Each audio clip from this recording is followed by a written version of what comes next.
1 लाख रुपए per month कमा रहे थे, उस जॉब को ठोकर मारी। मार्केट के अंदर एमबीबीएस के नाम पे बहुत ज्यादा फ्रॉड हो रहे हैं। सर, नीट के हर साल कितने बच्चे एग्जाम देते हैं, उसमें से कितने पास होते हैं, कितने फेल होते हैं और कितने सुसाइड कर लेते हैं, ये बताइए सर आप।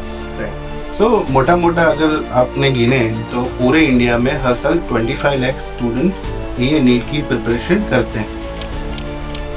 तो एमबीबीएस के नाम पे स्कैम होता है, तो वो थोड़ा क्लियर करिए आज के सर, ये पॉडकास्ट देखने वाले व्यक्ति के साथ में ये स्कैम ना हो। सर, 3 क्वेश्चन ऐसे कौन से पूछे स्टूडेंट जो करियर काउंसलर है उसको, कि जिससे पता चल जाए कि वो व्यक्ति फ्रॉड है कि नहीं है। तो सर, नीट का जब रिजल्ट आता है और वो रिजल्ट के अंदर पता चलता है कि अब हमारा एमबीबीएस इंडिया से करना सपना साकार नहीं हो पाएगा, तो वहाँ से स्टूडेंट अगर आपके पास आता है तो आपकी स्टार्टिंग से लेके एंडिंग तक की सारी प्रोसेस बताइए, और उसके अंदर ये भी बताइए कि स्टार्टिंग क्या रेट से चालू होता है और कहाँ तक मैक्सिमम वो पढ़ सकता है और कौन सी कंट्री से वो पढ़ सकता है। मेरे पास कितना डॉक्टर्स का नेटवर्क है? 10,000।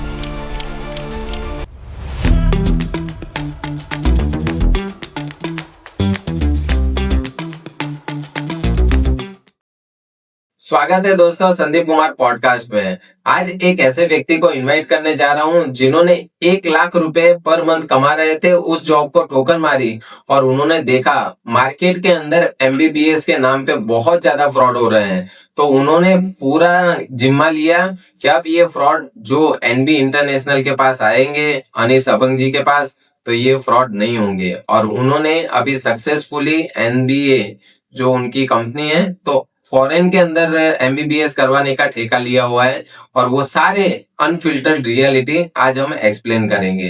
तो अनीस सर, आपके बारे में थोड़ा बताइए। First of all thank you Sandeep ji, आपने मुझे यहाँ पे इनवाइट किया। It's been a privilege. So मेरा नाम अनीस शलीम अबंग है। Basically my born and brought up in Bardoli only. Basically Saurashtra से हैं। दादाजी हमारे जो थे यहाँ पे गवर्नमेंट जॉब के लिए आए थे। सो हमारा जो ब्रॉटअप जो हुआ था तो वो गांधी गांधी संस्था में हुआ था। हम पहले स्वराज आश्रम में रहते थे। देन आफ्टर पापा की जब जॉब लगी तब क्वार्टर्स में सुरुचि में शिफ्ट हुए, जो दोनों एक गांधीवादी संस्था है, वो उनके आचरण से हुई है। तो पहले से ही जो थॉट प्रोसेस चल रहा है वो उसी से चल रहा है, और हमारे फादर ने वही सिखाया है कि ये मतलब प्रामाणिकता इज असेट। तो इससे थॉट प्रोसेस से किया। फिर मैंने मेरा एजुकेशन बैकग्राउंड जो है मैंने बीकॉम किया बारडोली कॉलेज से। Then after I was fortunate. आप मानोगे नहीं सर कि पापा की जो सैलरी थी जब रिटायर हुआ ना तब भी वो 10,000 ही थी, लेकिन मेरे भाई को इंजीनियरिंग करवाया है, वो इसी इंजीनियर है। एंड देन आफ्टर मैंने भी बीकॉम और एमकॉम कंप्लीट किया है। तो मैंने जब एमकॉम के लिए यहाँ पे डाला था, सो बताने में ऐसा झिझक भी नहीं महसूस हुई। मुझे यहाँ पे बारडोली में एडमिशन नहीं मिला था मेरिट के बेस पे। सो तब काउंसलिंग चल रहे थे, तो वहाँ पे 5,500 फीस थी। अभी 5,500 सेमेस्टर की फीस थी, मतलब 11,000 फीस थी। वो भी 22,000 में निकालने, तो वो मेरे थॉट प्रोसेस में चल रहा था। लेकिन मैंने पापा को फोन किया, पापा वॉज नॉट देयर, तो मैंने फोन किया कि ये है, और दूसरा कि इंग्लिश मीडियम में मेरा पूरा बैकग्राउंड जो गुजरात मीडियम से था। तो मैंने किया, तो बोला अगर तेरे से इंग्लिश मीडियम हो रहा है तो तू कर, फीस की टेंशन मत ले।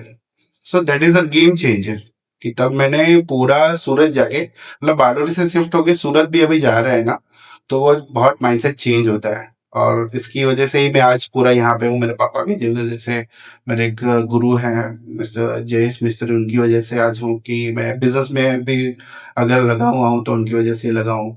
तो पूरा बैकग्राउंड जो था वो सब सैलरीड वाला ही था, कोई बिजनेस नहीं कर रहा था, थॉट प्रोसेस में था भी नहीं। तो मैंने भी 7-8 साल बैंक में निकाले हैं, अलग अलग लेवल पे काम किया। एग्जीक्यूटिव से चालू करके मैंने सेल्स में भी जॉब की है। देन आफ्टर ऑपरेशंस जो बोलते हैं कैशियर वाली जॉब, वो भी की है। लास्ट में मैं क्रेडिट मैनेजर था। तब आपने जो बोला तो वही अर्निंग कर रहे थे। फिर देखा कि मार्केट जो है कि क्लटर्ड है। कि मार्केट में क्या है कि कभी कभी क्या होता है कि सर्विस बिजनेस जब करते हैं तो सर्विस बिजनेस में आपको ऑनेस्टी इज फर्स्ट। अगर आप ऑनेस्ट हो ना तो आपको बिजनेस मिलेगा। वो चीज मेरे पापा ने जो सिखाई थी मैंने वहां पे आके देखा। मैंने चालू की काउंसलिंग, बहुत से लोगों की काउंसलिंग चालू थी, अलग अलग कैटेगरी के लिए, वीजा के लिए भी की, एमबीबीएस के लिए भी। तो मैंने जब देखा कि ये चीज में बहुत सारी मिसप्लेसमेंट है, तो फिर क्लिक हुआ कि नहीं, अभी तो यही करना है। और ज्यादातर अभी जो कर रहे हैं, ज्यादातर मार्केटिंग जो कर रहे हैं, और ज्यादातर जो बच्चे हमको भेज रहे हैं वो एमबीबीएस की भेज रहे हैं। क्यों भेज रहे हैं? क्योंकि वो जाके यहीं आएगा, he is an asset for India, right. वो यहीं के यहाँ पे आके ही वो एमबीबीएस के फुलफिल करके डॉक्टर है यहीं पे बनेगा। सो वो चीज क्लिक हुई कि ये करना है, तो यहीं से पूरी शुरुआत हुई। पार्टनर से जुड़े, मिस्टर विजन बंडर इसमें पार्टनर, सो उनसे पढ़े, तो उनके भी विजन बहुत बड़े हैं। सो एक दो विजनरी लोग मिल गए, राइट। तो इससे पूरी बारडोली में शुरुआत हुई है। आपने देखा भी होगा सोशल मीडिया के थ्रू, जो अब जो हम कर रहे हैं स्पेशली फॉर एमबीबीएस स्टूडेंट, वो शायद ही बारडोली में किसी ने किया होगा। तो विजन वही है कि हर एक फैमिली से, और एक मिडिल क्लास फैमिली से जिसको डॉक्टर बनना है, बस आके मिले, हम सॉल्यूशन कर देंगे। बस यही विजन लेके सुबह में ऑफिस पे पहुंचते हैं, बाहर कहीं पे जाते हैं, स्कूल्स में जाते हैं सेमिनार के लिए, बच्चों को वही बताते हैं, आप आके मिलिए, हम आपको ऑनेस्टली सब बता देंगे, रियलिटी जो भी है आपको हमारे साथ करना है नहीं करना है, डोंट वरी, आप कहीं से भी करवा लो, लेकिन ये सब चीजें हैं, और बहुत से एग्जाम्पल भी उसमें है। सो ये विजन के साथ हम आगे बढ़ रहे हैं अभी। सर, नीट के हर साल कितने बच्चे एग्जाम देते हैं, उसमें से कितने पास होते हैं, कितने फेल होते हैं और कितने सुसाइड कर लेते हैं, ये बताइए सर आप। राइट। सो मोटा मोटा अगर आपने गिने तो पूरे इंडिया में हर साल 25 लाख स्टूडेंट ये नीट की प्रिपरेशन करते हैं। सो अगर नीट का प्रिपरेशन किया तो एस्पिरेंट्स एमबीबीएस, तो उनको एमबीबीएस करना ही है। सो उसमें मोटे मोटे ये साल 23 लाख जैसे थे, एंड उसमें से 15 लाख जैसे बच्चे क्वालिफाई होते हैं। लेकिन उसके अगेंस्ट में सीट कितनी है इंडिया में? ओनली 1,15,000 अराउंड है, लमसम आप गिनोगे तो बहुत से ऐसे बच्चे हैं जो रह जाते हैं, जिनके पास ऑप्शंस नहीं होते। बहुत से ऐसे बच्चे हैं जिसके स्कोर तो आ चुके हैं, लेकिन सेल्फ फाइनेंस का स्कोर आ गया, वे वो अफोर्ड नहीं कर पाएंगे, लेकिन डॉक्टर बनने की इच्छा तो है, तो वो कहाँ पे जाएंगे?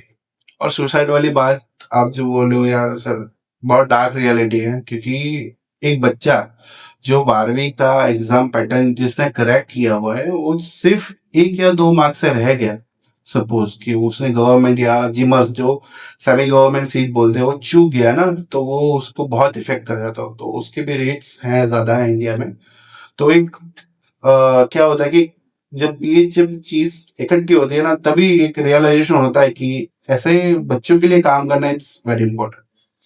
सर, ये जो फॉरेन के अंदर एमबीबीएस होता है, तो एमबीबीएस के नाम पे स्कैम होता है, तो वो थोड़ा क्लियर करिए आज के सर, ये पॉडकास्ट देखने वाले व्यक्ति के साथ में ये स्कैम ना हो।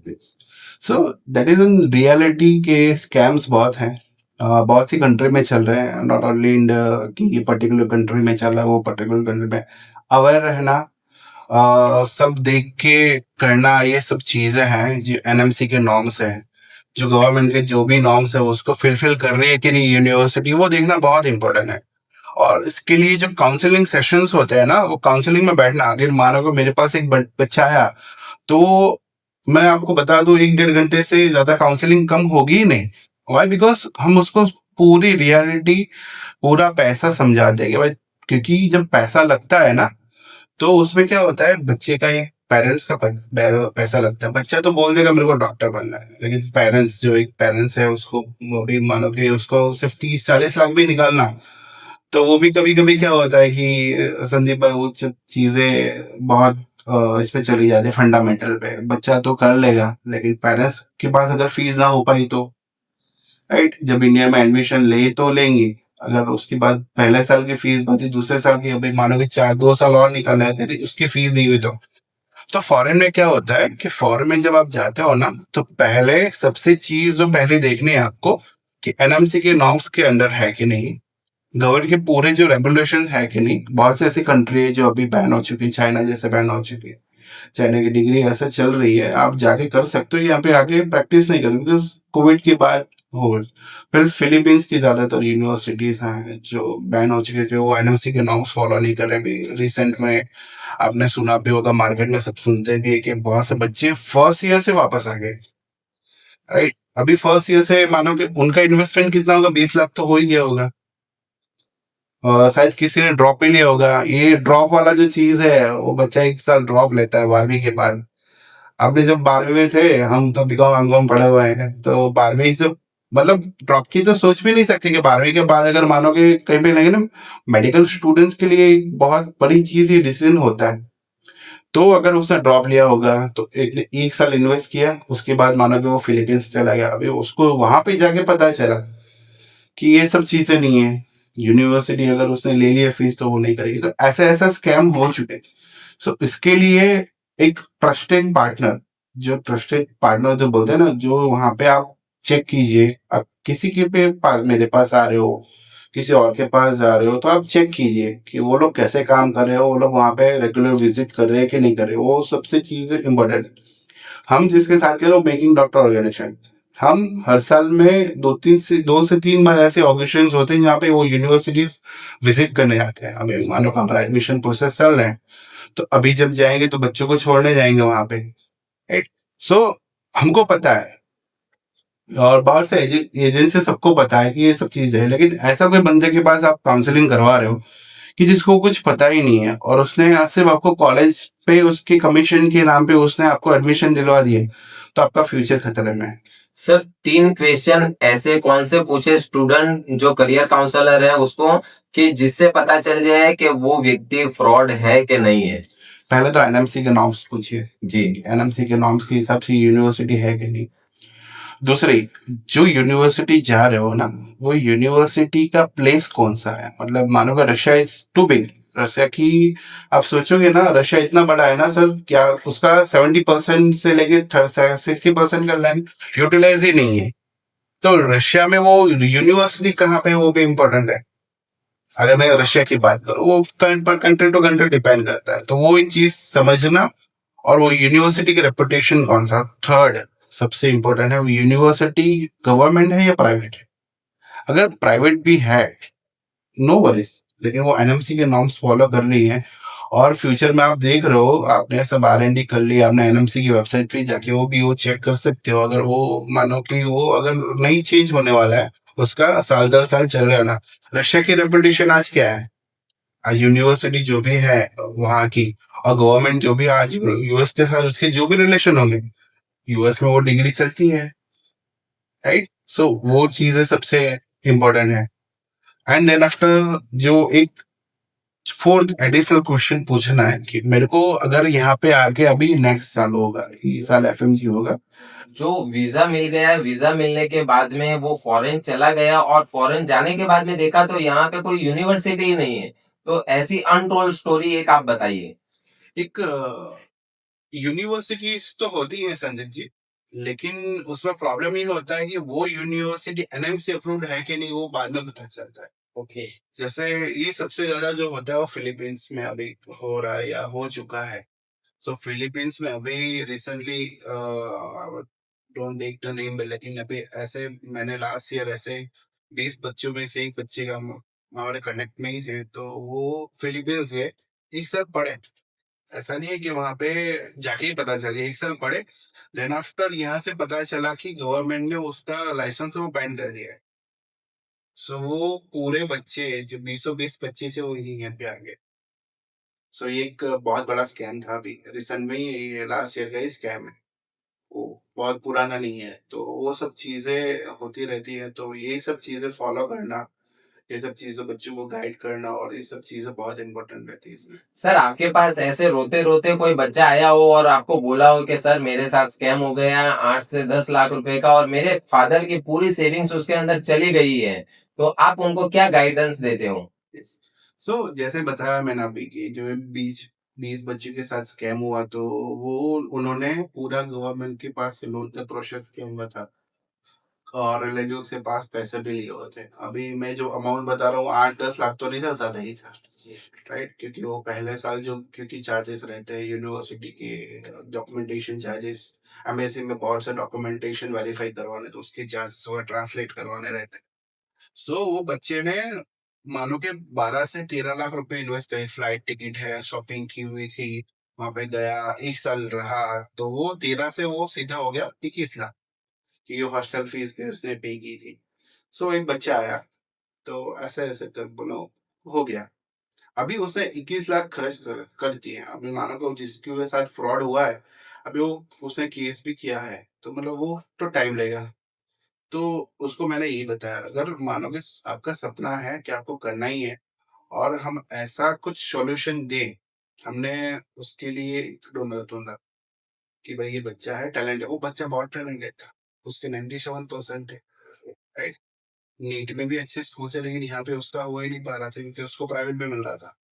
तो हमने फिर से उसको वक़्त किया कि भाई तू डोंट वरी, हम कुछ कर देंगे, और उसको फिर से जाके उसको वहाँ पे भेजा दूसरे कंट्री में जहाँ पे सब अच्छा था और बजट भी बहुत वो था। तो वहाँ पे ऐसा सॉल्यूशन किए, लेकिन हाँ, ये सब चीज़ें सब बच्चों के लिए ना भी हो पाए। तो ऐसा कर सकते हैं कि कोई भी ब्रांच में आप चले जाइए बायोलॉजी की, जिसकी वैल्यू है, तो वो बच्चा वो सब चीज़ें कर सकता है, क्योंकि जो 20 बच्चे आए हैं, तो अभी वो 20 बच्चे की शायद नहीं होगी, क्योंकि उन्होंने पहले बहुत पैसे खर्च कर चुके हैं। अभी वो डरता भी है, राइट? अभी जैसे बात चल रही है, आप जैसे ने बताया, तो हमने ऐसे बहुत सारे बच्चों को, जिसका रशिया वॉर की, ये यूक्रेन में सबसे ज़्यादा स्टूडेंट जाते थे। तो वॉर की वजह से वो ज़्यादातर बच्चे यहाँ पे आ गए। लेकिन हमने बहुत से बच्चे के पेरेंट्स का काउंसलिंग किया। आप डरिए मत, अब ये सब चीज़ें हमने रशिया से बात करके, वहाँ की यूनिवर्सिटी से बात करके कि आप गवर्नमेंट के पास अप्रूवल ले लो। उन्होंने खुद इनिशिएट भी किया था। वहाँ पे पूरे बच्चे शिफ्ट कर दिए। ओके। यूक्रेन में फीस भी ज़्यादा थी। जी। वहाँ पे कम फीस में वो आज भी पढ़ रहे हैं। खत्म हो के आ भी जाएगी अभी। सो ऐसे भी सॉल्यूशंस होते हैं, वो जो करना इम्पोर्टेंट रहता है। तो सर नीट का जब रिजल्ट आता है और वो रिजल्ट के अंदर पता चलता है कि अब हमारा एमबीबीएस इंडिया से करना सपना साकार नहीं हो पाएगा, तो वहां से स्टूडेंट अगर आपके पास आता है तो आपकी स्टार्टिंग से लेके एंडिंग तक की सारी प्रोसेस बताइए, और उसके अंदर ये भी बताइए कि स्टार्टिंग क्या रेट से चालू होता है और कहाँ तक मैक्सिमम वो पढ़ सकता है और कौन सी कंट्री से वो पढ़ सकता है। जब नीट का रिजल्ट नहीं आता है ना, तो उसके पहले सबसे माइंड में रहेगा मेरे को ड्रॉप ही लेना है। और बस दिमाग में और दिल में तो यही है कि मेरे को एमबीबीएस टू डॉक्टर ही बनना है। तो हम समझाते हैं, अगर आप कर पाओगे, आपको सोच रहे हो कि ये नीट का एग्जाम जो पैटर्न है आपको अच्छे से दिमाग में बैठ गया है, तो यू कैन डेफिनेटली डू री नीट। लेकिन री नीट करने के लिए भी बहुत से ऑप्शंस है। आज मानो कि अभी के एग्जांपल्स लेंगे, लास्ट ईयर मानो कि 450 स्कोर आया था, राइट। उसके एस्पिरेशन थी कि मेरे को गवर्नमेंट सीट तब नहीं मिली थी, तो उसको लेनी थी। तो उन्होंने क्या किया, ड्रॉप लिया। अब ये जो चीज है, आपने ड्रॉप तो ले लिया, आपने मेहनत भी की, आपने पूरी तरह से, लेकिन ये साल क्या हुआ, किस्मत की वजह से वो पेपर टफ निकल गया। फिजिक्स का जो पेपर था वो सबसे लेंदी था। अब आप मैं एक बहुत बड़े ऐसे नीट की ये कंपनी है जो नीट की करवाती, उनकी प्रोफेसर को भी करने में 9 घंटे लग गए पेपर सॉल्व करने। तो बच्चा 3 घंटे में कैसे कर पाएगा? तो उसकी वजह से क्या हुआ, उनका ये 350 स्कोर भी आज आया हुआ है। तभी वही असमंजस में फिर से आ गए। अभी लास्ट ईयर जो सेल्फ फाइनेंस सीट एलोकेट हो सकती थी, वो भी नहीं हो पाएगी। तो कहाँ करें? तो हम उस हिसाब से उनको गाइड करते हैं कि सर, आप अगर नहीं कर पा रहे हो तो ये अब्रॉड यूनिवर्सिटी है, कुछ गवर्नमेंट यूनिवर्सिटीज ज्यादा है और प्राइवेट यूनिवर्सिटीज भी है जो अच्छा एजुकेशन देती है। तो आप क्यों वहां पे नहीं जा सकते? वहां का जो नॉलेज है आपको जो मिलेगा, एक तो देखो, जब अब्रॉड जाते हैं ना, हाँ, दिल में पेरेंट्स को ये रहता है कि मेरा बच्चा जब जाएगा तो उसकी सेफ्टी, सिक्योरिटी, खाना पीना कैसा रहेगा। तो वो सर्विस पे जाता है, वो हमारे सर्विस पे जाएगा, हम बोलेंगे तीन तीन टाइम उसको इंडियन फूड देंगे, राइट। देन आफ्टर उसकी सेफ्टी सिक्योरिटी, जॉर्जिया है वो वर्ल्ड के 6 नंबर पे है सेफ्टी में। बारडोली की बहुत से बच्चे पढ़ भी रहे हैं, मैं एक नहीं बताऊंगा, 3 से 4 से 5 बच्चे भी पढ़ रहे हैं, अभी जॉर्जिया में ही पढ़ रहे हैं। सो हम उनको बता दें कि ये यूनिवर्सिटीज ऐसे है, उसका करिकुलम ऐसा है, इसकी पूरी ब्यौरा उनको देते हैं। और उनको बोलते हैं, अगर आप इस साल ड्रॉप नहीं लेना चाहते हो, आप ड्रॉप मत लो ये सारी यूनिवर्सिटी। क्योंकि वहां पे अगर आपका गोल है ना एमडी डॉक्टर बनना, तो abroad is the best option. Why? Because वहां पे जो प्रैक्टिकल नॉलेज मिलेगा ना, वो सबसे ज्यादा अच्छा मिलेगा, उसकी गारंटी है, राइट। जो एक चीज लैक करती है, वो मानो कि डिजीज बेस है इंडिया का, वो तो इंटर्नशिप में कवर हो ही जाएगा, राइट। लेकिन जो आपको चाहिए, मानो कि आपको कार्डियक डॉक्टर बनना है, हार्ट का डॉक्टर बनना है, आपको चैम्बर्स कहाँ से पता चलेंगे? वहीं से पता चलेंगे, क्योंकि वो टेक्नोलॉजी यूज करते हैं, फ्राइडे टेबल यूज करते हैं, उसपे पूरा वो सब चीजें सिखाते हैं। आज मेरी क्लास थियरी करने लगेगी, तो कल मेरा प्रैक्टिकल सिमुलेशन होगा। प्रैक्टिकल सिमुलेशन भी 5 या 10 स्टूडेंट के बीच में ही होगा। सो डिपेंड ऑन जो नॉलेज आएगा, वो अब्रॉड से आना अच्छा रहता ही है। वो सब चीजें रियलिटी, क्योंकि हमने जाके तो खुद देखा है, बच्चे के साथ बात भी की हुई है। बहुत सारे बच्चे के साथ नेगेटिव्स भी होंगे, बिकॉज उन्होंने यूनिवर्सिटी ऐसी चूज की होगी। हम ऐसे ही यूनिवर्सिटी पे करते हैं जो उनको न्याय दे पाए, उससे अलावा कोई यूनिवर्सिटी है। तो जब ऐसा आपका जो क्वेश्चन था, जो ऐसा बच्चा आता है, उनको पूरा गाइड करते हैं कि भाई आप इस हिसाब से आपको क्या करना है। दिल में ख्वाहिश है एमबीबीएस करना है, तो वो हो जाएगा। अगर यहाँ से नहीं हुआ तो वहां से हो जाएगा। हम आपको बेस्ट ऑप्शन चूज करके देंगे। अभी वो आपके ऊपर है, आपको करना है नहीं करना है, या सब आप सोच रहे हो कि नहीं ये तो नहीं है, तो नहीं मत करिए आप। उसके अलावा भी बहुत सारी ब्रांचेस है जहाँ पे आप जा सकते हैं। लेकिन दिली ख्वाहिश अगर है तो आप, मैं तो बोलूंगा आपको, बारडोली का कोई भी बच्चा, सूरत का कोई भी बच्चा, गुजरात का और इंडिया से पूरे वर्ल्ड से कहीं भी कोई भी बच्चा अगर एमबीबीएस करना चाहता है, उसको कुछ भी क्वेश्चन है, तो वो हमसे सीधे, हमारे एक्सपर्ट टीम से, मेरे से सीधे बात कर सकता। We are not taking any charges right now. अभी मानो कि अभी नीट के काउंसलिंग भी चल रहा है। सो हम ऐसा कर रहे हैं कि हम फॉर्म पे फिलअप करके देंगे आपको। नीट के आपके मार्क्स के हिसाब से कौन सी यूनिवर्सिटी चूज करना है, जिसके बाहर आप, कोई 25,000 रुपए ले रहे, कोई 50,000 रुपए ले रहा है, तो वो हम टोटली फ्री करके देंगे। क्यों? हमको क्योंकि करना है स्टूडेंट्स को गाइड। हमको मैक्सिमम डॉक्टर्स यहाँ पे करना है, कि वो मैक्सिमम डॉक्टर्स के लिए जो स्टडी में दिल की ख्वाहिश रह रहा है ना, वो पूरी करे। सर अब मैं प्रैक्टिकल 2 सवाल पूछूंगा। पहला सवाल तो ये है कि अपने इंडिया में कितने डॉक्टर की आवश्यकता है और उसके सामने कितने डॉक्टर्स हैं। बेसिकली जब बात करें ना, वो स्टेट वाइज अलग अलग है। तो गुजरात में अभी सफिशिएंट बोल सकते हैं, वैसे है नहीं, लेकिन सफिशिएंट अभी बोल सकते हैं। लेकिन बहुत से ऐसे राज्य हैं, जैसे बिहार है, झारखंड है, वहाँ पे पर अगर कैपिटा 1000 में अगर वहाँ पे एक डॉक्टर भी नहीं, राइट, तो वो एक जो डब्ल्यूएचओ का नॉर्म्स है कि भाई 1000 कैपिटल पे इतने डॉक्टर होने चाहिए। जी। तो अभी इंडिया इसमें लैग कर रहा है। यस, इंडिया कहीं ना कहीं लैग कर रहा है। कुछ कुछ ऐसे राज्य हैं जहाँ पे वो अच्छी है, लेकिन बहुत से ऐसे राज्य हैं जहाँ पे वो नहीं है। और स्पेशली गांव में, आप गांव में भी जाओगे तो वहाँ पे डॉक्टर नहीं मिलता, राइट। जो स्पेशल चाहिए एमबीबीएस डॉक्टर, डॉक्टर्स बहुत सारे हैं, डॉक्टर्स की प्रकार भी बहुत सारे हैं, लेकिन अगर मानो कि किसी को कुछ चाहिए होगा तो प्रैक्टिकली अभी बहुत कम है। सेकंड क्वेश्चन ये था सर कि जो बच्चा फॉरेन से एमबीबीएस करके आने के बाद में इंडिया में जो नेक्स्ट की एग्जाम देता है, तो वो क्या माइंडसेट रख के एग्जाम देगा तो उसकी एग्जाम क्लियर होगी। गवर्नमेंट भी खुद कहती है कि आप जब यहाँ पे आ रहे हो ना, 6 इयर्स का एमबीबीएस खत्म करके अब्रॉड से, तो एक आपको ये मैंडेटरी 1 साल का एमबीबीएस, सॉरी, इंटर्नशिप करना।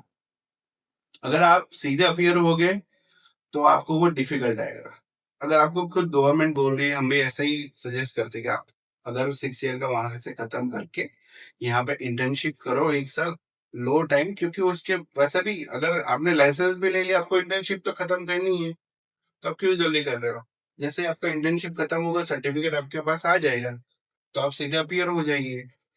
तो आपका वो एफ पास होना हो ही जाएगा, मतलब आपका गारंटी है कि आप ज्यादा से ज्यादा वो एग्जाम बच्चे पास कर पाएंगे। लेकिन कभी कभी क्या होता है, जैसे वहां से आगे हुआ ना, तो 6 साल इन्वेस्ट कर लिए, अभी मैं टाइम नहीं रोक सकता। मेरे को या तो उसने लोन लिया होगा, या तो किसी रिलेटिव के पास से लिया होगा, या तो उसको लगेगा मेरे पेरेंट्स के पैसे लगे हुए हैं। लेकिन जल्दी करेंगे तो उसका कुछ सॉल्यूशन नहीं है। सर डार्क रियलिटी बताओ कि एक एमबीबीएस डॉक्टर कंप्लीट करने के बाद में मिनिमम टू मिनिमम सैलरी कितनी होती है और मैक्सिमम टू मैक्सिमम सैलरी कितनी होती है। तो अगर सैलरी की बात करेंगे, तो अगर मानो कि वो बारडोली लेवल पे है, तो उसकी सैलरी 30 से लेके 40,000 स्टार्ट हो जाएगी। अगर वो मुंबई जा रहा है, अहमदाबाद जा रहा है, बेंगलोर जा रहा है तो उसकी स्टार्टिंग सैलरी 45 से अबव ही होगी, 50,000 55,000। मेरे बहुत से ऐसे दोस्त हैं जो मतलब डॉक्टर्स हो चुके हैं और वहाँ पे उन्होंने फेलोशिप की हुई है, वहाँ पे उन्होंने जॉब की हुई है। तो ये सब चीज़ें हम ध्यान में रखते हैं क्योंकि एक तो हमारा ये भी है, प्रोफेशन भी है, और जब अपना बंदा बताएगा तो वो सब चीज़ें ये होती है। लेकिन जो एमबीबीएस की स्टार्टिंग सैलरी रहेगी वो डिपेंड करेगी आप कौन से टीयर की सिटी में जा रहे हो।